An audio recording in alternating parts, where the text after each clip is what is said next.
공모전 협조 요청에 대해서 국무조정실장께서 말씀해 주시겠습니다. 예, 국무조정실장입니다. 부처 협조 요청 사항을 말씀드리기 전에 동영상 한 편을 잠시 보시겠습니다.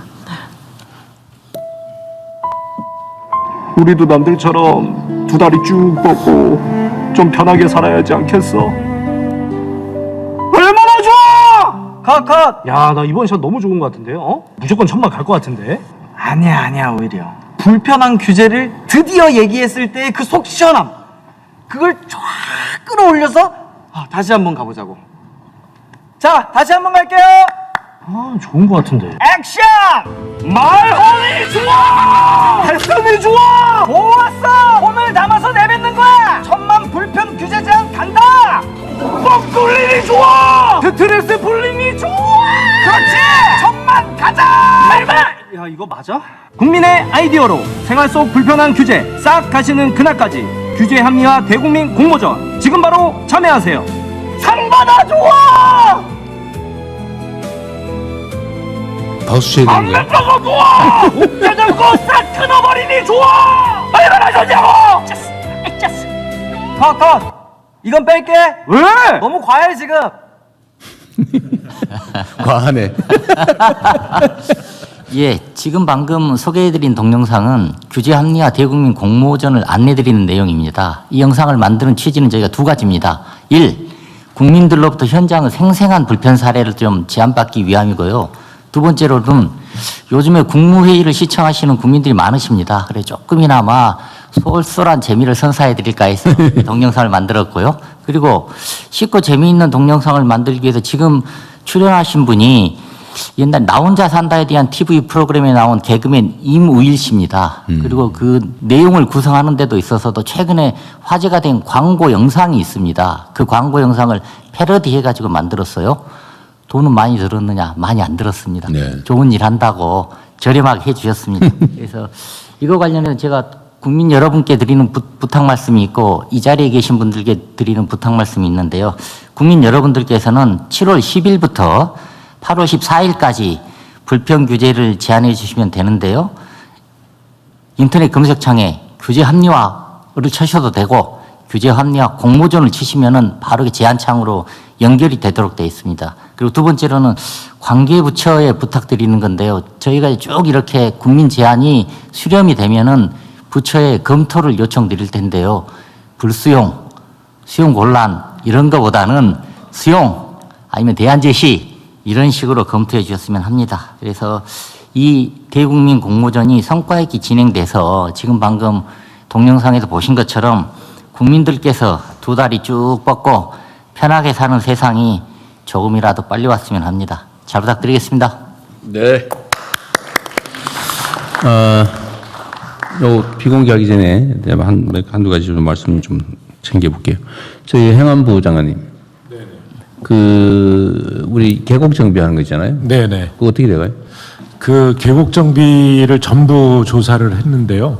마감 결과 놀랄만한 일이 벌어졌습니다. 10만 건이 넘었습니다. 그좀 예, 저희가 한 8만 5천 건이 되지 않을까 이렇게 예상을 했었는데 훌쩍 넘어서, 그러니까 작년에 조사했던 거에 130배. 공무원 문책 한다니까 확 늘어나죠. 그렇기도 하고 그다음에 이 항공 사진, 위성 사진이 아주 큰 역할을 했고요. 그래서 지금은 그 상업용으로 쓰이고 있는 곳부터 이제 우선 그 단속에 들어갔고요. 그래서 이제 7월 들어와서부터는 네. 행정대 집행이 가능하게 됐습니다. 이제 6월 지금 7월이잖아요. 이제 본격적으로 휴가가 시작될 텐데 우리 국민들께서 경치 좋은 계곡 갔더니 자리세 받고 무슨 다 선점하고 기분 나쁘게 계곡 못 들어가게 막고 뭐 이렇게 하는 일은 있으면 안 됩니다. 네네. 네, 그리고 그거는 불법 행위 조사하는데 썼던 인터넷 시스템이 있습니다. 네. 그건 이제 공무원들이 그걸 다 들여다보고 네. 항공사진 보고 이렇게 단속을 했는데요. 그걸 국민들께 오픈을 하려고 그거 좋은 생각이네요. 그냥 가서 이게 위반 시설인지 아닌지 위반인지 아닌지 국민들이 판단하시고 또 이러면 또 민원 건수가 더 늘어날지 모르겠습니다. 괜찮아요. 네, 그거는 그거 잘하셨습니다. 이게 이제 우리 국민들께서 계곡이나 이렇게 자연환경 좋은데 갔다가 이게 뭐 합법적인 시설인지 불법적 시설인지 알 수가 없거든요, 사실. 네네. 근데 그걸 판단할 수 있게 해주면 좋을 것 같네요. 그리고 뭐 저 비용을 내라고 하면 그걸 내야 될지 말아야 될지 판단을 네. 줄 수 있도록 했습니다. 어쨌든 신고도 쉽게 거기다 눌러서 할 수 있게 이렇게 해주시면 좋을 것 같고요. 어쨌든 이번 여름에 우리 국민들께서 진짜인가 이거 확인 많이 하실 거예요. 네네. 예, 그 계기 잘 활용하시고요. 또 한 가지는 지금 농식품부 장관님이 지금 많이 다니시는 것 같은데 지금 농어촌 기본소득이 이제 본격 시행된 지 한 6개월 그렇습니다. 됐죠. 네. 예.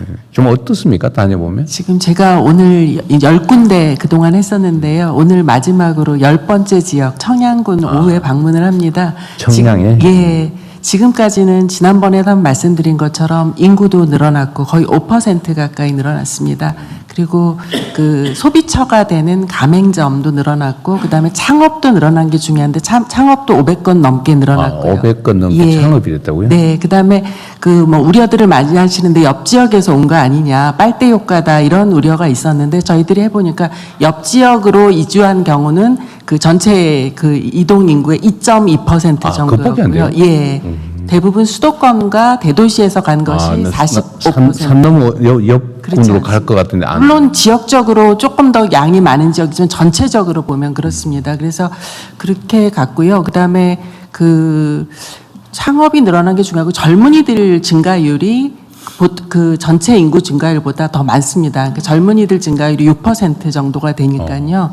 그래서 상당히 의미 있는 이야기들이 많이 만들어지고 있습니다. 그래서 뭐 농산물 팔아주자도 있고 돌봄 서비스가 생겨나는 경우도 있고 주민들이 그 안에서 굉장히 뭐랄까 활력 같은 것들이 많이 생기고 있어서 기대감이 높습니다. 그래서 예산 가지고 저희들이 7개 지역을 추가 선정했습니다. 그래서 7개 지역은 7월 1일자로 시작을 하는데 그 실제 지급은 8월에서 7월분부터 소급해서 이렇게 드리는 걸로 지금 7개 지역 준비를 하고 있는 상태입니다. 네. 하여튼 뭐 기간이 그렇게 길지 않아서 좀 모델을 만들기는 쉽지는 않을 텐데 연천군 청산면이 어쨌든 소규모로 하다가 이제 연천 전역으로 확장이 됐잖아요. 좀 모범 사례들을 좀 만들어 보시고요. 제가 요새 그 지방에 이제 군수들이 아니고 이제 지방의 국회의원분들을 만나면 이분들 민원이 자기 지역 농어촌 기본소득 지역 해달라는 민원이 엄청 많아졌더라고요. 예. 그리고 이번 지방선거에서 군수들 공약이 상당히 많아졌다고. 맞습니다. 도입하겠다. 그래서 아마 이게 확장 압력이 상당히 높아질 것 같은데 문제는 어쨌든 실패하면 안 되고. 그렇습니다. 최대한 효율적으로 운영되게 해야 되는데 모범적 사례들을 한번 좀 뽑아가지고 그걸 한번 저한테도 한번 보내주시면 좋을 것 같고요. 그렇게 하겠습니다. 그 시행하고 있는 군 단위끼리 일종의 뭔가 협의체 같은 거 있습니다. 모범적 있어요. 예. 사례를 같이 나누고 좀 논의하는 거기다 저도 한번 불러주시면 좋겠는데 내가 들어가면 불편해하겠지? 아닙니다. 대통령님 오신다 그러면 엄청 반가워하실 겁니다. 그래요? 진짜? 예. 그럼 저도 한번 불러주시고요. 예. 그 경험을 좀 나누는 게 중요할 것 같아요. 그렇습니다. 또 한 가지는 이게 이번에 기획예산처 소관이 내가 자꾸 헷갈려. 그 농어촌 특별세에 농식품부 장관께서 약간 다른 의견이 있다고 하는 얘기를 내가 들었는데 지금 우리가 농어촌 특별세가 지금 정시 환원 때문에 많이 늘었잖아요. 네. 몇 배 정도 늘었어요? 그 세금 문제는 지금 재경부랑 제가 대충. 같이 제가 좀 수치는 정확히 모르겠습니다. 네. 대충 얼마나 늘어날 것 같아요? 몇 배야 이게 액수는 모르겠고. 지금 정권 몇 배 늘어난 것 같은데? 정권 거래소가 늘어나는 게 한 더블은 넘게 훨씬 넘게 최하 더블은 네, 최하 더블 늘어났어요. 농어촌 특별세. 제가 그때 봤더니 정확하게 작년에 한 6조 나왔는데 금년 벌써 10조가 들어와 있던데. 벌써 이제 전반기 10조를 넘겨버렸다고요? 그게 엄청나게 농어촌 특별세 규모가 늘어나거든요. 근데 이거를 어떻게 쓸지 가장 효율적으로 쓰는 방법. 근데 이게 지금 농어촌 특별세는 농촌 기반 시설에 주로 쓰게 돼 있죠. 복지 사업도 할 수 있고. 할 수 있게 돼 있어요. 예. 옛날에는 그 무슨 기반 시설에 쓰도록 강제돼 있어가지고 맨날 그 불필요하게 도로 포장하고 하천에 다리 놓고 막 그러고 있었는데 요새는 안 그런가 그렇지 보죠? 않습니다. 예. 어쨌든 그 재원도 지금 농어촌 재원도 엄청나게 늘어났기 때문에 가장 효율적으로 쓰는 방법을 의견 수렴을 좀 해보면 좋겠어요. 알겠습니다. 우리 기재부에서 마음대로 정하지 말고. 근데 그 용도를 좀 우리가 법으로 좀 정리를 좀 해야 될 것 같거든요. 지금 마음대로 남길 게 아닌 것 같아요. 그래서 그 의견들도 한번 수렴을 좀 해봐야 되니까. 근데 저는 이게 효율성이 높다 그러면 장기 사업으로 물론 검증을 좀 해봐야 되는데 우리 2년 해보기로 했잖아요. 근데 지금 판단하기로는 어떤 지출보다도 효과가 큰 것 같아요. 지역 소멸 예방용으로는. 그렇습니다. 그래서 일단 의견 수렴을 해서 재원을 어떻게 할 건지. 예. 지금 상태로 보면 하고도 남을 것 같아요. 지금 농촌 특별세가 너무 많아져가지고 정시 활랑 때문에 그죠? 그래서 그거 한번 어떻게 재원을 어떻게 배분할 건지 농촌 특별세.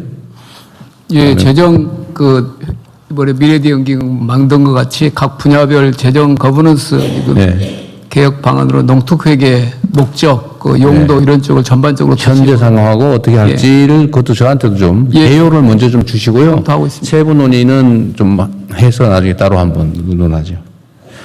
그리고 제가 저번에 점심 먹을 때 말씀드렸던 거. 지금 미푸진이라고 그랬어요? 네네. 지금 우리는 허용이 안 돼서 여성들이 해외 직구해서 지금 복용하는 모양이던데 임신 중절약인가요? 뭐 임신 중단약이라고 그러나? 초기 완전 초기. 이건 좀 초기에 임신 중단 임신 약물. 중지 약물이라고. 임신 중지 약물. 네. 근데 그게 현실적으로 필요한데 아주 초기에. 근데 이게 지금 낙태 허용 범위 논쟁이 안 끝나면서 네. 이걸 허용하지 않다 보니까 식약처도 관계가 있죠. 네, 그렇습니다. 허용을 안 하다 보니까 지금 현실적으로 필요한 우리 여성들이 해외 직구를 통해서 복용하다 보니까 사고도 나고 네, 맞습니다. 좀 이렇게 방치하는 게 옳지 않은 것 같아요. 네, 맞습니다. 정부에 좀 어려움이 있더라도 이걸 적정하게 투약할 수 있게 해줘야지. 이런 식으로 지금 정부가 하는 건 무책임한 거 아닌가 하는 생각이 좀 들었거든요. 좀 어떠세요? 혹시 논의해 본 거 있어요? 네, 식약처 소관이라기보다는 네. 성평등 가족부 업무일 가능성이 많죠. 여기는 방침이 정해지면 허용하는 거는 금방 할 테니까 그죠? 네, 예. 국정 과제의 하나로 알고 있습니다. 성평등부께서 네, 아마 맞습니다. 주관하시고 네. 법 체계가 완비되면 저희는 행정을 하는 것으로. 행정은. 근데 문제는 결국 성평등 가족부 소관인 것 같고. 네. 지금 저희는 기존의 작년에 업무 보고 시 대통령께는 모자보건법 개정이 필요하다고 말씀을 드렸었는데 사실 모자보건법 개정 전에라도 약의 약물을 허용하면 되는 거 아니에요? 네, 안전하다. 맞습니다. 식약처에서 허용해 주시면 됩니다. 그러니까 너무 복잡하게 하면 네, 네. 오히려 문제가 네. 심각해질 것 같아요. 네. 그렇게 원론적인 문제까지 가면 그냥 식약처에서 허용하면 되는. 그게 국정 과제에 의하면 지금 임신 중절에 관해서 약물을 사용을 하는 게 법적으로 미비한 부분이 있고요. 그럼 또 그다음에 몇 주까지 사용을 해야 될지 그 부분에 대해서 국정 과제에 따르면 법 체계를 만들고 그것에 따라서 시행을 하는 걸로 그렇게 지금 국정 과제가 되어 있습니다. 총리님 뭐 하실 말씀 있어 해보세요. 사용 허용 기간에 대한 것들을 이제 정해야 된다는 말씀이시고 네. 이게 어쨌든 이 임신 관련된 부분에 예민한 논의들이 있으니 성평등 가족부에서 한번 관련된 토론을 네. 하시는 것들을 좀 이제 해서 단계를 밟아. 그러니까 이게 지금까지 이 문제가 정리가 못 된 이유는 하여튼 행정이라고 하는 게 또 국가 행정이라고 하는 게 형식과 절차가 또 중요하니까. 그럼 이게 처방약이죠, 이게.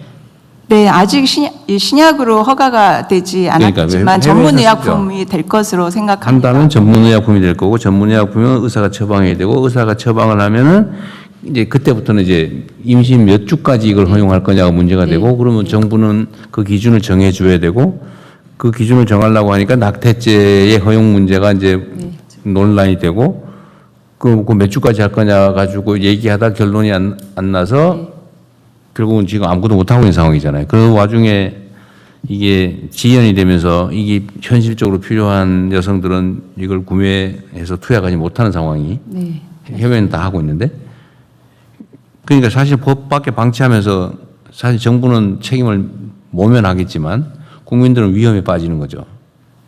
그러니까 이게 이제 형식 논리 때문인데 사실은 저는 이거를 이거 하자면 내가 보기엔 못해 또. 네, 예를 들어 몇 주로 할 거냐 이거 하다가 제 임기 끝날 것 같아요 또. 이렇게 할 일은 아닌 것 같습니다. 이게 그 문제가 해결되기 전이라도 뭐 의사가 재량으로 판단하게 허용한다든지 뭐 주 이런 것까지도 의사가 재량으로 판단해라. 네? 그게 법률적으로 불가능한 건 아닐 것 같아요. 만약 그게 주요 쟁점이라면. 그리고 그거가 정해지기 전이라도 약품 판매를 허용할 수도 있는 거 아닌가요? 꼭 이게 전제가 돼야 됩니까? 예, 법제처장입니다. 네. 그 부분은 그 헌법재판소에서 낙태죄, 그 유사 낙태죄에 대해서 그 헌법 불합치 결정을 하면서 대체 입법을 마련하라고 했습니다.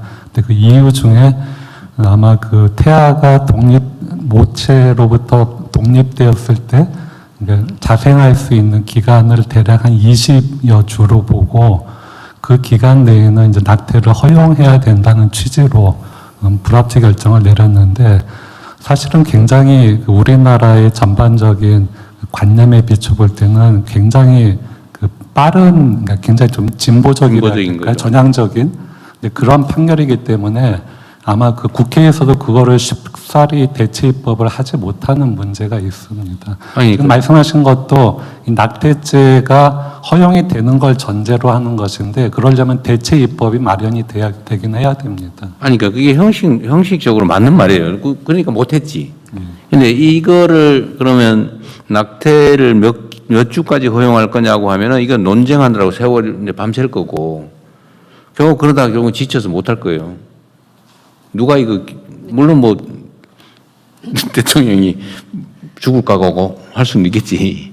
그런데 그렇게 할 사안은 아닌 것 같다 이 말이죠. 그러면 이것도 좀 실용적으로 접근하자는 거예요. 원칙적으로 그 말이 맞죠. 낙태의 허용 기간을 딱 정하고 그 기간 안에만 의사로 하여금 처방하게 하고 그리고 전문 의약품으로 지정하고 이렇게 하면 다 해결이 되는데 문제는 이 몇 주로 할 거냐 가지고 이제 우리 사회가 온 난리가 날 거란 말이에요.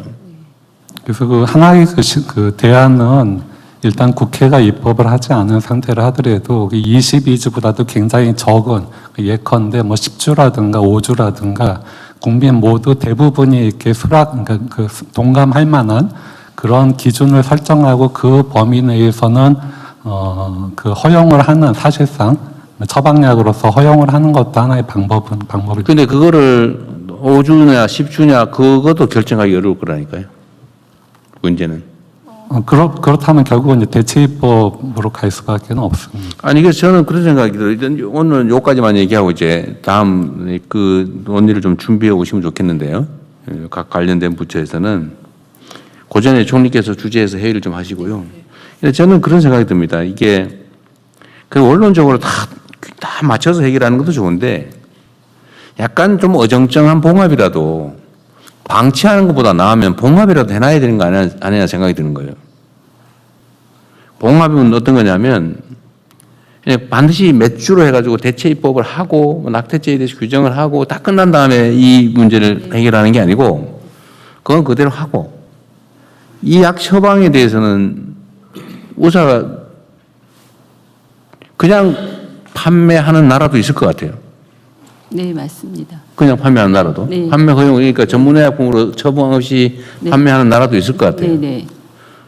그럼 그렇게 해주면 되는 것도 있고, 만약에 그게 너무 무책임하다라고 하면, 그 다음 단계로는 그 처방하는 의사가 재량으로 판단하게 하는 거죠. 의사의 양심을 믿고. 원래 의사는 사람의 목숨을 걸고 판단하는 거 아닙니까? 이 사람을 수술해서 죽을지 살지, 수술해가지고 더 빨리 죽을 수도 있고 또 오래 살 수도 있고, 하지만 결국 그 판단 결단도 해야 되는 거잖아요. 그게 의사가 하는 일이니까 이 사람한테 처방을 하는 게 생명 존중이나 건강이나 이런 거 종합적으로 판단했을 때 처방하는 게 맞냐 안 맞냐를 맡기면 되는 거죠. 아니, 생사를 건 수술도 결정을 맡기는데 그 법으로 꼭 몇 주까지 해라. 근데 그 몇 주라고 하는 것도 100% 확실합니까? 모르잖아요. 네, 맞습니다. 그럼 예를 들면 그 각각의 그 뭐라 그래요? 여성, 임신 여성의 건강 상태에 따라 그 기준도 다를 수도 있잖아요. 그걸 꼭 법으로 정하는 게 절대 진리는 아닌 것 같다는 거예요, 내 말은. 의사한테 재량으로 양심과 재량이 맡기는 것도 하나의 방법 아닐까는 생각이 들었습니다. 근데 그게 오히려 약간 불완전하지만 불완전함에 따른 문제점보다는 이걸 결정하지 않고 방치해가지고 해외에서 정말 아무런 처방도 관리도 없이 막 사서 투약하는 것보다는 낫지 않나요, 이게? 일단 이제 워낙 예민한 건이니까 안건 그 그러니까요. 준비를 위해서 네. 저희 관련 부처가 그러십시오. 회의를 하고 네. 그리고 안건으로 올려서 다시 토론하는 방법. 그러십시오. 예. 어쨌든 요 정도 문제 제기를 좀 하고 나는 절충적인 방법으로 해결책을 좀 만들면 좋겠다는 생각입니다. 네. 이거 이렇게 그냥 넘어갈 일은 아닌 것 같아요. 예. 아직 비공개 전에 두 가지가 더 남아 있습니다. 네. 아, 그래요? 네, 재정경제부에서 정책 홍보 영상이 있는데요. 재정경제부 장관님 영상 소개해 주시면 3시간 다 돼가는데. 네, 빨리 진행.